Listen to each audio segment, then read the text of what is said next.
people don't want to add fuel to the fire and make someone that's already struggling feel worse. I've noticed you're not yourself. I, without a doubt, have hit very, very, very low points during lockdown. Unhappy, pissed off. And you start feeling like, nah, this is it. I don't want to be here. This is it. So that's powerful stuff, Joe, when you actually understand what's going on when people take their own life. Mate, I am struggling big time. This is something that is really impacting and still is impacting. Alright guys, welcome back to the Believe in Bruce channel, the channel where we help you get inside your own head and your heart so you can think, feel and act that little bit better. If you're interested in mental health, performance psychology or anything that helps you to be the best version of you, then subscribe below, give us a thumbs up, and if I can ask you also, if you can follow me at Instagram. Now I'll remind you about this towards the end of the video, but if you can follow me at Instagram, because what I'm trying to achieve is to get to, and I know it's a low stage compared with some Instagrammers, but just if I can get 10,000, I can do this swipe up function and share my videos on there. That would be awesome. So this week, I'm really excited, all right? This week is Mental Health Awareness Week, and that's what we're on about at this channel here, helping people to get over some obstacles that in a narrative to become a better version of themselves. And I am so lucky, so lucky to be joined by someone who gives me a lot of energy in our phone calls and our sessions. That this guy has been so, and I'm going to call it how it is, courageous to share his journey, what he's been through with mental health, and also the impact that it's had on him in some situations that he's had to deal with in his life. But now he's actually sharing that on YouTube platforms, which for me is the most inspirational, the most magical part of it. Because that ability, that courage to share what he's been through, I know is helping millions of people around there through his own experiences. Now this guy as well, as some of you may know, and some of you may have even come to watch the video just because this gentleman is here. He's making absolutely banging, authentic, powerful videos at present, because that's what the data says, that's what the viewers are loving. And not only is he a wonderful, handsome guy with a six-pack you could grate cheese on, he just happens to be a lovely bloke. Guys, gentlemen, ladies, welcome Joe Weller. Joe, thank you. Very, very humble that you've come. How are you doing, sir? Mate, I'm doing very well. That was very, very nice intro. Yeah, no, 100%, mate. I'm grateful to be here, chatting with you, your audience. I'm ready for a good chat. Brilliant. So like I say, the whole idea is that it is Mental Health Awareness Week. It's been running from Monday until the Friday, and the idea of it is that everybody's got their own take, their own opinion on mental health. It's around about understanding what mental health is and how it impacts us. So what we're going to be looking at today is around about mental health in society in general. What do we feel about it? How is our perception of it? Is it still taboo? That's some of the topics that we're going to be looking at. We're going to be also looking at about mental health during lockdown as well. I think this is something that is really impacted and still is impacting a lot of people now. And as we go through this journey, I'm sure myself and Joe, we will come up with other things that we just dive off in tangents of, because there's one thing that we get together, we do have a good crack. So Joe, I'm going to hand it across to you. The first one, and it's going to be very evocative. And again, for the audience, if you've got anything that you want us to explore, any topics, please leave in your comments below. But also, just tell us how, if any of these issues that we're talking about is affecting you, because there will be some links to the Samaritans, etc. below, just in case you need signposted if you're going through your own issues. So Joe, what I'm going to ask you first off is, why do you think a lot of society still speaks about mental health as if it's a taboo subject?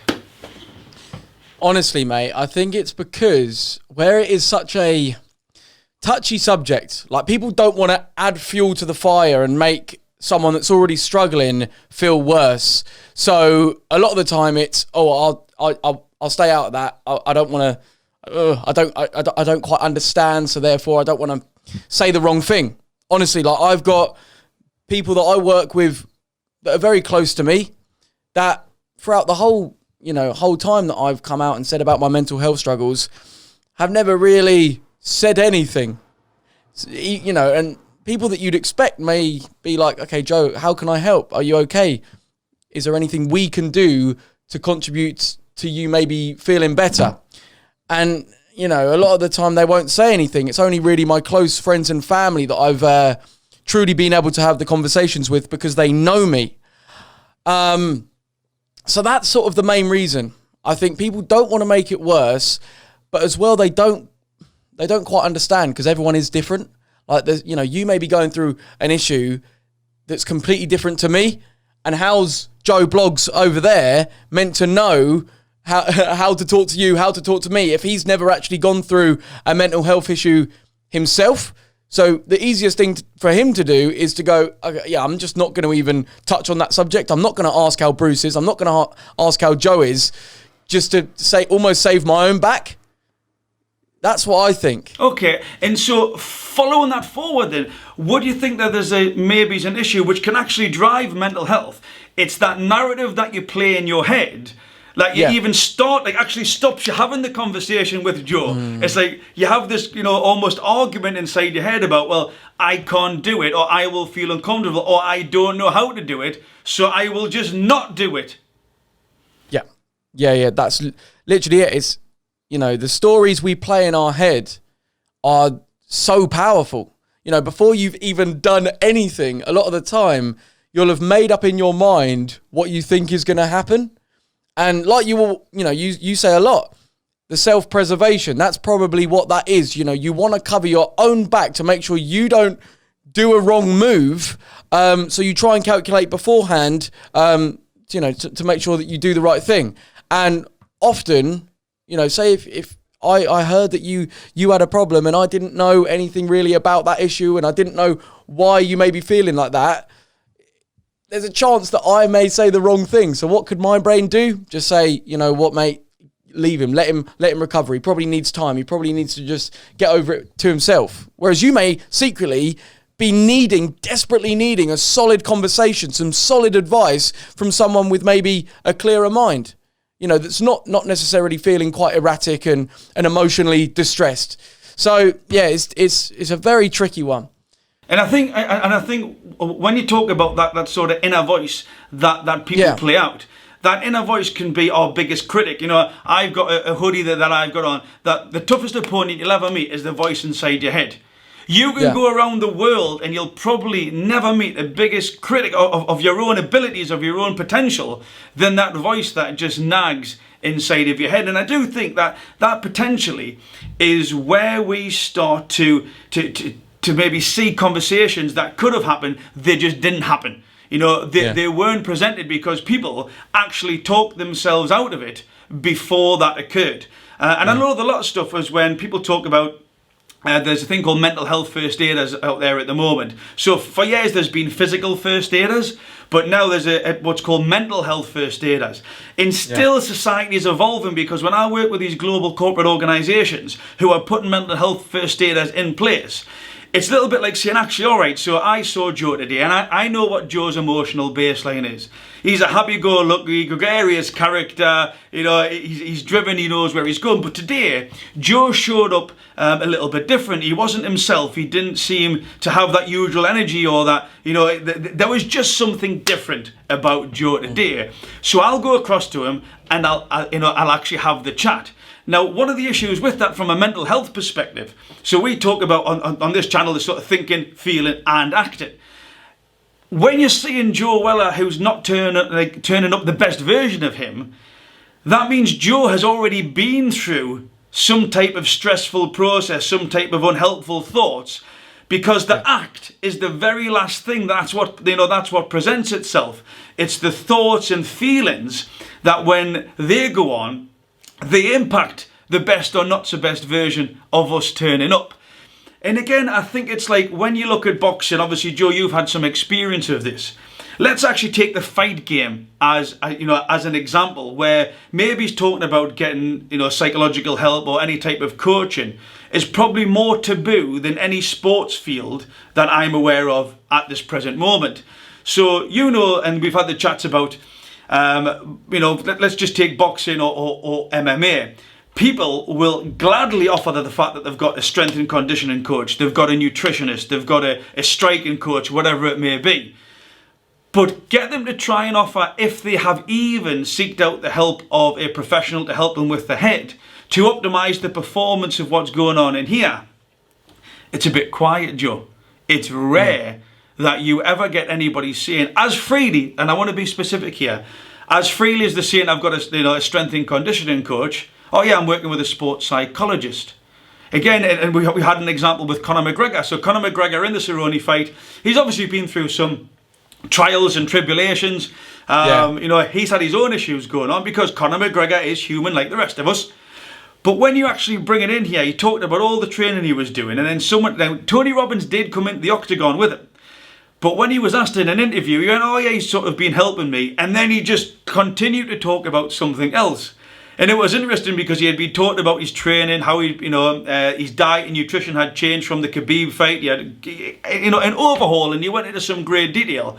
But when asked about the sort of psychological element of it, about the mental health, about the cerebral preparation, Conor McGregor displayed quite a normal behaviour where I'm just going to jump over that. Why do you think in fighting, Joe, then we've talked about society, why do you think in fighting people are even more adverse to maybe acknowledge the benefits that being in control of your thoughts can have on your performance? Why do you think that is? I think it's because, physical aspects like, your strength and conditioning, your boxing technique, it's all more probably perceived as these are tools that you're just improving. Whereas your mental game is more you. Like that's you as a person. And if you display that you're not 100%, then that's like almost admitting that you're weak. I think that's how it gets perceived. And it's like, okay, you're not strong enough mentally. Well, then that means you're breakable. That the elite need to be able to be in control of their thoughts and feelings in order to truly be strong. So I think he may feel like, if I say that I've been having help because I've been struggling mentally, that's me saying I have been feeling weak.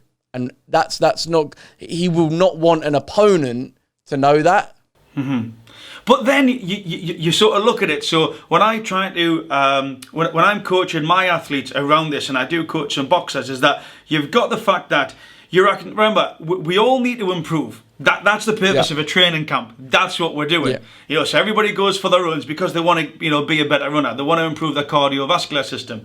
Everybody does sparring in the fight game or whatever it may. If you're a dancer, you practice it because you want to improve that muscle memory. You want to get better at the task, at the skill, so that come the performance, come at the specific time of you delivering that, then it all works. And you've got your nutrition coach. And the reason why you've probably got a nutrition coach is because either you can probably afford it, or also you're probably not as clued up as the actual, the chef himself or herself about giving you that specific nutrition along with it, all the macros. So what we're saying, if we just follow that theme, is that we need help with our technique, we need help with our cardiovascular system, we need help with our nutrition. Like, what is the matter with saying that we need help with our heads and hearts?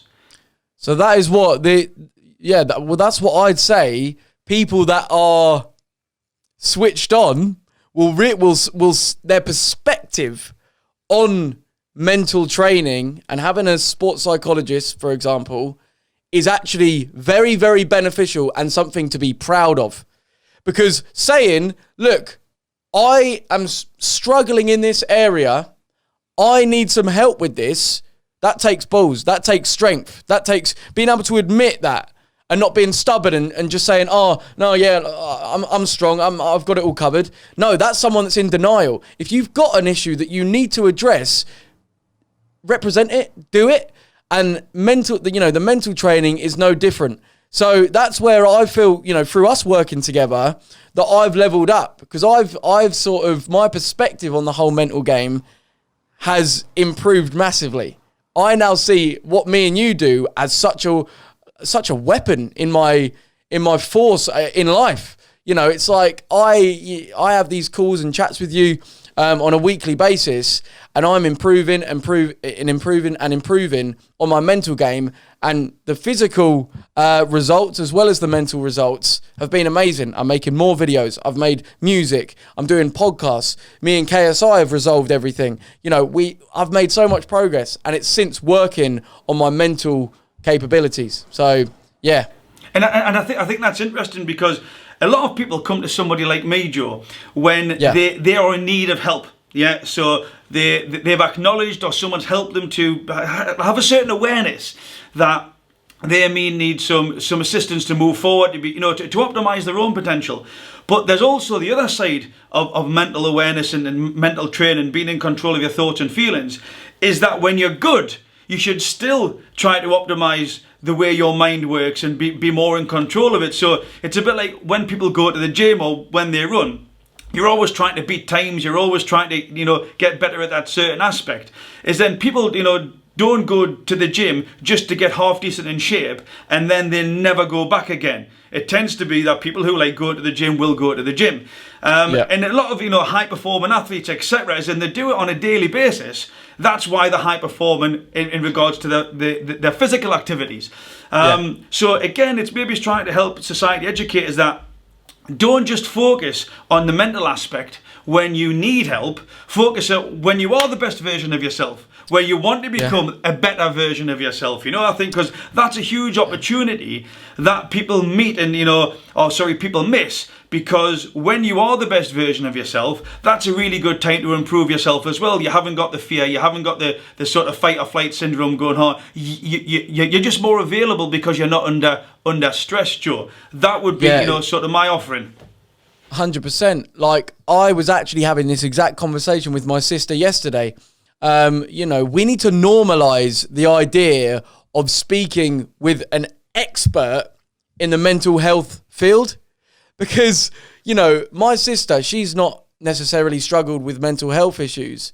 But if she had conversations with you, learning about the mind and why you think, feel and act the way you do, it would elevate her in every aspect of her life. Work, dealing with other people, dealing with my mum and me who do struggle with mental health issues.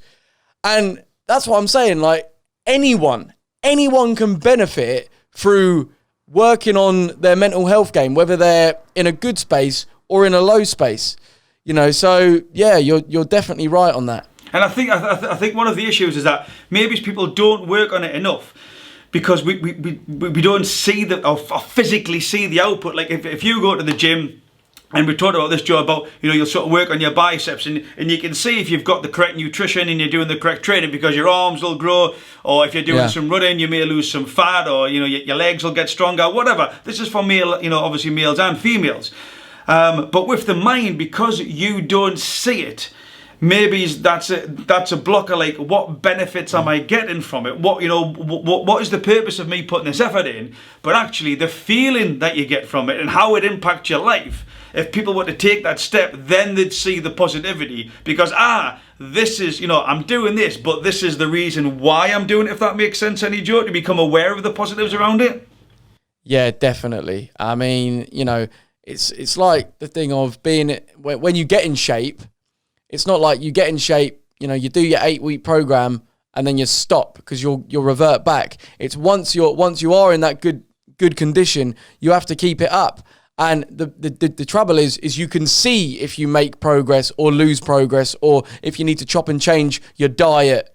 Whereas with the mind, because you can't see it, it gets overlooked, and there are many different areas. It's not like, we just focus on one thing and that's the quick fix and you're all okay. Mental health is a daily thing that you need to work on. Like, if I just following today, just spent a week sitting in my room, not getting outside, not attempting to be productive, my mental health and all the progress that we've been working on would become undone because I'd stop putting in the effort. And that's the key thing. It's a daily thing that you need to work with, not work against.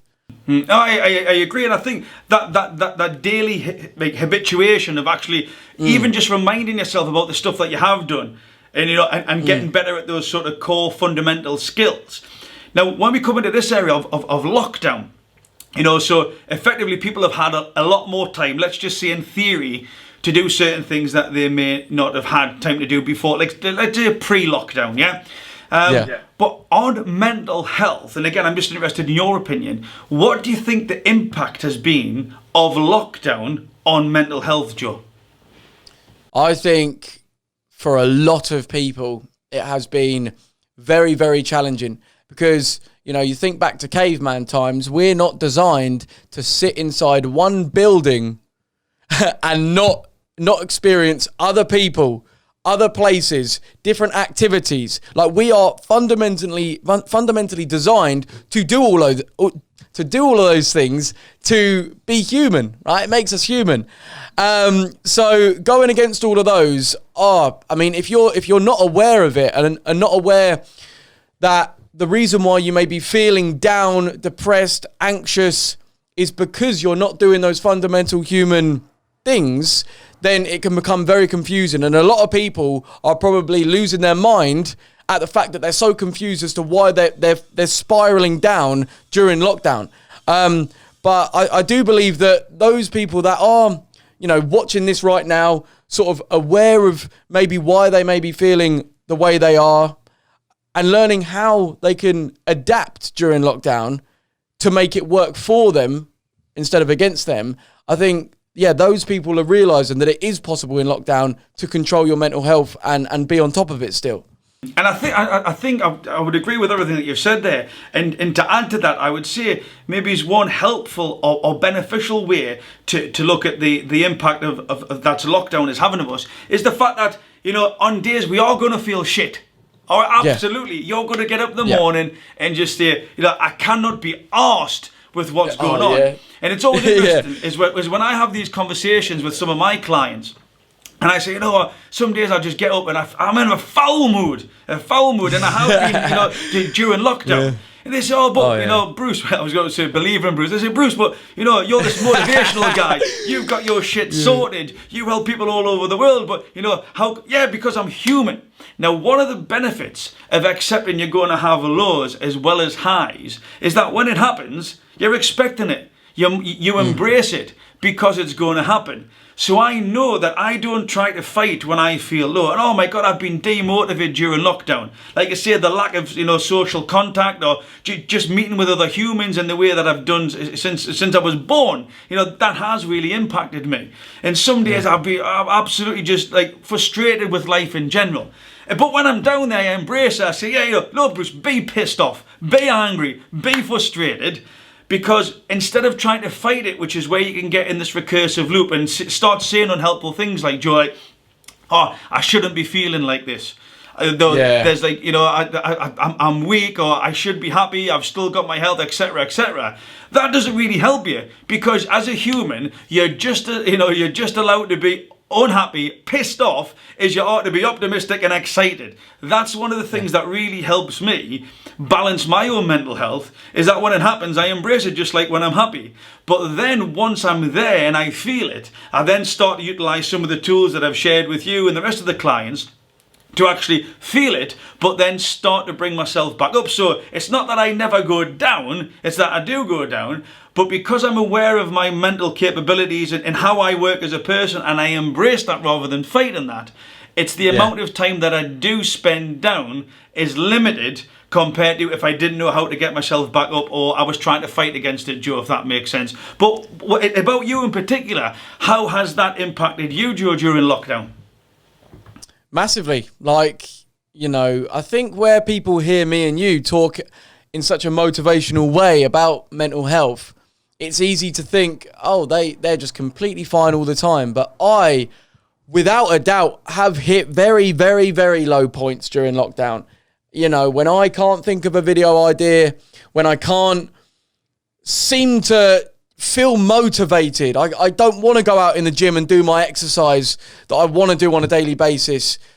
I feel awful. But through the techniques that we've learned, for example, when I'm down at that point, not saying I shouldn't feel like this. There's something wrong with me. The world's against me. Load of rubbish. Like, that's not the case. It's just you're being human. It is so normal and natural, especially in these circumstances, to feel down. So that's number one. It's accepting this is just standard human behavior. Then the next thing that I do is I go, right, okay, I may not be feeling 100% to try and think of the greatest video idea or do the best workout, but what can I do? What can I do while I'm feeling like this that could maybe contribute to me feeling a bit better? So, all right, something simple as I'm going to go outside and go for a walk. I'm going to put a podcast in. I might put True Geordie in, or Impulsive, or a Believing Bruce video. I'll just put it in and go for a walk. And there's no way, for me personally, that I can go on that walk, especially with the sunshine, listen to a few, someone else's words, opinions, topics about life, and come back feeling any worse. For me, that is something that always makes me feel a little bit more, right, okay, that was good. What can I do next? What's another little step that I could do? I'll make myself some lunch. I'll do the dishwasher. I'll do something productive, as small as it is. And before I know it, I've got a bit of momentum, and then I'm building up and okay, yeah, life isn't as bad. It's all about starting with small little goals and growing with it, rather than thinking I'm either 100% amazing, or if I'm down, I'm written off, the world's over, and that's it, It's a balance. So, all right then, Joe. So, obviously, building on that, you mentioned when people are down and they are low. And what we've got in society now is obviously a big concern, and maybe it's with the recent events, or at least in the past 12 months, of suicide rates. Yeah, suicide in society. Now, again, would you agree that talking about people taking their lives, is that still seen as taboo, Joe? I mean, what's your opinion on that? So, it's a very challenging subject because, yet again, everyone is in a different situation. So some, you may hear of a friend that's very close to you that you'd never think would ever take their life, and they have. And that may hit home in a way that's just like, that is so hurtful. But then you may hear on the news that a famous person has done it as a result of online abuse, and you think, oh, if only we were nicer. Yet you yourself may have contributed to that subconsciously. How many times have we seen, like Caroline Flack with the Love Island situation, where people probably didn't even think about it, and may have written a comment, may have written something that she may have seen that could have contributed to her feeling like, I am not wanted on this planet anymore. And it's those little things. It's almost like with suicide, you can have so much more of an impact than you even realize. And just as much as you can have a negative impact through not, something that you don't realize, I feel like you can have a positive one as well. So, something as simple as showing a bit of support. If you notice, when, like you mentioned earlier, Joe was feeling a bit, not his normal, usual energetic self that one day. I wonder why. Maybe I'll ask him about it, rather than being, oh no, I don't want to add to the fire, oh no, and playing out a narrative like you're going to make it worse. But realising, okay, if this person is acting a bit out of sorts, let me ask about it and see if I can help, see if I can be of any help whatsoever. And I think, regarding suicide, it's such a huge topic, but it's made up of small little details like that I think can swing it either way for people. Yeah, no, I agree, and I think one of the important, obviously, I get a lot of people who come to see me who maybe aren't firing on all cylinders, Joe, who maybe who can do with a little bit of help, and it's I think it's quite relative that you mentioned Caroline Flack. Because the majority of people, when Caroline Flack passed away, and so then Mike, I think his name was, I can't pronounce his second name, but there was all this furore about Love Island and then other people. What the actual research shows, all right, and all these pictures were coming out like, this is what people look like when they're depressed or when they're suicidal, and it used to show them with like a happy face, Joe. That there is actually what the data says. Yeah, is that about 5% of people who are depressed will take their lives.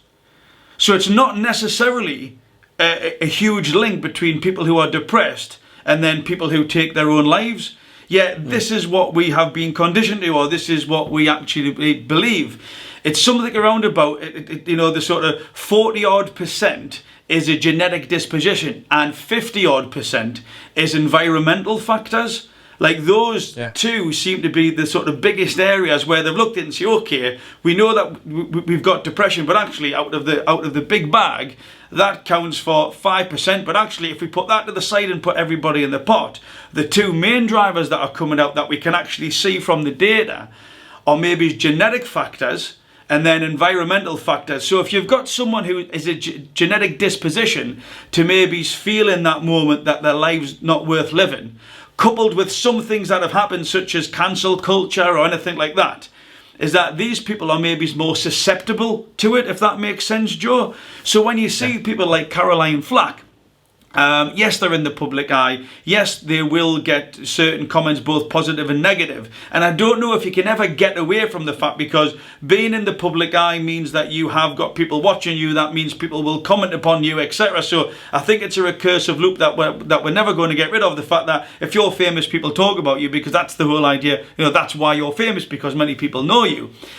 But then you've got obviously that. And this is what I want to convey to the viewer here, is that the majority of suicidal people, again, this is the data, let's get factual here, is that in that moment when they take their lives, they feel there that it's generally about what other people think of them. They start thinking what other people think of them. That they think I'm not worthwhile. They think I shouldn't be living. I'm not bringing anything to the party. They don't think that I contribute anything. Now that's powerful stuff, Joe, when you actually understand what's going on when people take their own lives. But also what I want to convey to the viewers here is the fact that in that transactional moment, many people, this is again data driven, many people who want to take their lives, give it a few days, I'm just saying, for example, whatever they didn't take their own lives, they don't want to at a future date. Their opinions have changed. And what that suggests, all right, what that suggests is that want, that need to end their lives will pass, Joe. It is a transition, it's a transactional thought for, not everybody, but for a lot of people, that in that particular moment, your inner voice is just telling you that the world's not going on your way. It would be a far better place without you, etc., etc. But if people were aware of this fact and people had the tools and techniques to be able to say, okay, this is how I'm going to get through to the next day or the day after that. And again, I don't want to marginalise it. I don't want to sort of bring it down in its importance. But it's a bit like when you go shopping. And I'm just using this because I think the viewers will understand this. You can see something that is an impulse buy. Be it at a garage, you'll pick a Mars bar up even though you don't need it. You'll go into a shop and buy a pair of trainers, but you don't need it. But if you give yourself 2 or 3 days where you think, okay, if in day 3 I still want that pair of trainers, I'll go back. Or if I'm still desperate for that Mars bar, I'll go back and I'll pick it up. There's a huge chance that you're not going to make that same decision. There's a huge chance that just because now different stuff's happened, you've had time to appraise it, you've had time to move along with it. Like, you've just had time to view the world in a different way on that specific topic. If people had that skill set just to understand that it probably is just in that moment, and it's not as bad as we seem, there are other things that we can focus on. There is another positive afterlife after this one event. I think that would be really powerful. I mean, were you aware, Joe, that most suicides, most people who take their life, on interview, obviously the research, they actually offer that, you know, it was just that one moment that they felt about it, but now it's either better or a lot better, but it's just in that moment that it was just that black cloud that they couldn't shift. See, I wasn't aware of that exact fact, but at the same time, it makes total sense. Like, as in, you know, the idea that if a whole load of different aspects start overwhelming your brain in a particular moment, and you know, you start feeling like, nah, this is it. I don't want to be here. This is it. That it's, you know, you may feel like that, but it makes total sense that it's also possible for that thought and those feelings to pass. You know, so it's very interesting though, because a lot of people feel like, no, that's it, but don't realize, okay, give it time, give it days, and it is possible to start thinking differently. Mm-hmm. Mm-hmm. And I think what it is that it's such a simple skill, but the ability to be aware that this will pass.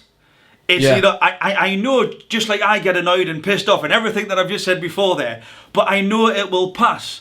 And that's, you know, just by getting that information out there, when someone feels so overawed or so like impacted by their environment and they start telling themselves this narrative, like just to realise that actually, okay, the data, so this is not Bruce, you know, Bruce and Joe just making this up.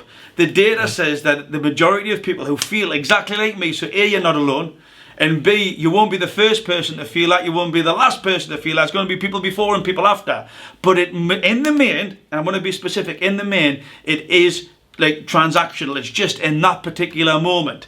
And I think that is where, you know, I talk about the campfire, Joe, in creating this space. And, you know, in our sessions we've done that, and this is what I talk about with a lot of clients, because when we have evolved in human beings, there's always been some type of fire there. And where there's a fire, people will gather around, you know, be it in a survival situation or be it at a barbecue. Yeah, we'll sit around with a few cans of beer or a couple of glasses of wine and we'll just tell stories. Telling stories is important, and I want to get this across to the viewer, all right? You don't need any training. You don't need any skill set. You don't need any qualification. That if you see somebody who's not their usual selves, you can create that metaphorical campfire and just go up and say, what's happening? I've noticed you're not yourself. Tell us your story. Tell us what's going on. Like literally, that is all that's needed to create that campfire, because when you're noticing that particular person at their lowest ebb, they might be, Joe, I'm not saying they are, but there's a chance that that person might be in that transactional period where they're thinking life isn't worth living. And for you just to come around and create that campfire and say, tell us your story. And for them just to start talking, and you know the impact of just verbalizing your thoughts. So you can start looking at different options. We've all got that within our gift. So when people are talking about, oh, well, I don't know how to approach them, etc. One question. If you notice someone who's not on there, who's not on fire, who's not like they usually are, who seems to be a bit down compared to the usual emotional baseline, Joe, tell us your story. What's going on? Yeah. Just create that one pause. And again, I'm sure sometimes in the stuff that you've been through, Joe, if you had somebody who could have noticed you and just created that, you know, that space to say, tell us your story, that might have helped you a little bit sooner, Joe. That's just an assumption on my part, but what's your opinion? Yeah, definitely. Now, a couple of thoughts have come into my mind around this topic. So the first one is, what about the people that when they're feeling down, just don't want to talk to anyone? Because I've definitely felt like that, i.e. when I'm in a space where everything just feels like it's going wrong, the world's against me, the last thing I want to do is just talk to someone else, like go away. I want to just be on my own. And, you know, I know a lot of people that also feel like that. So what would you say about that? Beautiful. Because what we've got here is an awareness of your normal behavioural pattern about how you deal with situations. And again, you know, so Joe, you will deal with your situation like Joe deals with his situation. Bruce will deal with it. Sally, Tammy, whoever. But actually embracing who you are, loving all parts of you and getting used to. So for example, me, I know that if I'm unmotivated, I can feel down. But I also know that it's okay to do that, because I know that I start using my little tricks and tools and techniques to start bringing myself up here. So I don't fight when I'm down. And you should not fight as if to say, oh, well, I need to tell people everything. I know from obviously the KSI podcast that you did, he seems to be a bit more reserved. He doesn't offer his feelings as freely as you do. And that's absolutely fine, because you will deal with it in your own particular way. I think what we can do as a society, though, is offer the chance to talk about it. And again, within your podcast with JJ, you said you get benefit from talking about your mental health. So that's something that you've identified just within this here, as in you need a little space to process stuff, but then you also get benefits from actually talking about it. So there you go. There is Joe's process there. And it's about helping other people to understand, well, all right, then, like, what is my process? How do I deal with stuff? How do I deal with stuff? As far back as I can remember, what's the pattern? What can I do more of? What can I do less of in order for that to come through? Now, within the corporate industry that I work in, oh my God, there's this big thing about speak up. And again, the viewers, if you've heard speak up, everybody should speak up. Everybody should tell their story. Bollocks, all right? Absolute bollocks.